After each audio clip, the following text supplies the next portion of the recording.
আর বলার কিছু নেই, যে প্রতিকূলকে চিনতাম সেই প্রতিকূলকে মনে রাখবো, কিন্তু সেই প্রতিকূলের মৃত্যু হয়েছে। এখন যে যাকে দেখছি সে ঠিক আছে, সে একজন তৃণমূলের গ্রাসরুট লেভেলের কর্মী, ভালো কথা।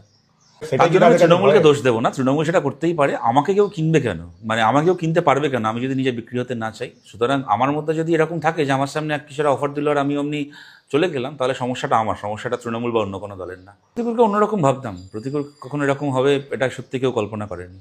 মানে আজ থেকে মানে 48 ঘন্টা আগেও যখন এসব শুনছিলাম বিশ্বাস করছিলাম না।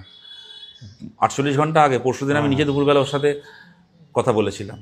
হ্যাঁ, মানে তখনই মনে হচ্ছিল যে ও ঠিক করে নিয়ে, এবার যাই হোক। কিন্তু যে প্রতিকূলকে চিনতাম তার সাথে এটা মেলানো যায় না।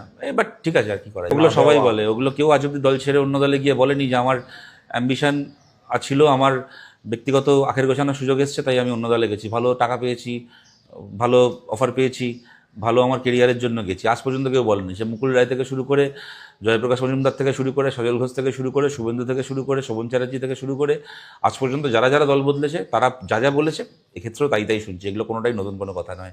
খারাপ লাগছে যে এদের সঙ্গে কখনো প্রতিকূলের নাম বলতে হবে, এটা কখনো কল্পনা করিনি, ওইটাই খারাপ লাগছে। তার বাইরে অবাক হচ্ছি না, কথাগুলো শুনে অবাক হচ্ছি না। এগুলো কমন টেমপ্লেট, এগুলো দেখবেন আপনাদের সিএনএই, আপনি পুরনো ইন্টারভিউগুলো বার করবেন, যাদের নাম বললাম তাদের দেখবেন ঠিক এই কথাগুলোই রয়েছে। খুব না না, সহজে আমি না না না, আমরা এরকম এগুলো কখনোই, এগুলো ঠিক কথা নয়। বহু পরিবারের, কংগ্রেস পরিবার থেকে এসে আমাদের মানে মাথা উঁচু করে আমাদের পার্টি করেছেন, রাজনীতি করেছেন, এরকম বহু অসংখ্য মানুষ রয়েছেন। এগুলো বাজে কথা। আর প্রতিকূলের পরিবারেরও বিরাট কোনো কংগ্রেসি ব্যাকগ্রাউন্ড আছে বলে আমি কখনো শুনিনি। বরং আমি ওর পরিবার আমাদের বামপন্থী পরিবার বলেই জানতাম। প্রতিকূলের স্ত্রী শিরিন, সেও আমাদের ছাত্র আন্দোলনের আমাদের কমরেড ছিল। আমি এখন দেখছি কিছু জায়গায় অনেকে লেখালেখি করছে যে ওর পরিবারও নাকি খুশি নয় এই সিদ্ধান্তে, যদিও আমি তার ঠিক ভুল জানি না। কিন্তু এগুলোর জন্য কারোর কোনো পরিবারের ব্যাকগ্রাউন্ড বা কিছু দায়ী নয়। কংগ্রেস পরিবার থেকে, বিজেপি পরিবার থেকে বহু ছেলে মেয়ে আছে যারা, বা আজকে বলে না, এটা গত গত 60-70 বছরের পার্টির ইতিহাসে বহু মানুষ এসেছেন যারা কিনা কমিউনিস্ট পার্টির জন্য জীবন দিয়েছেন, এরকমও অনেকে রয়েছেন।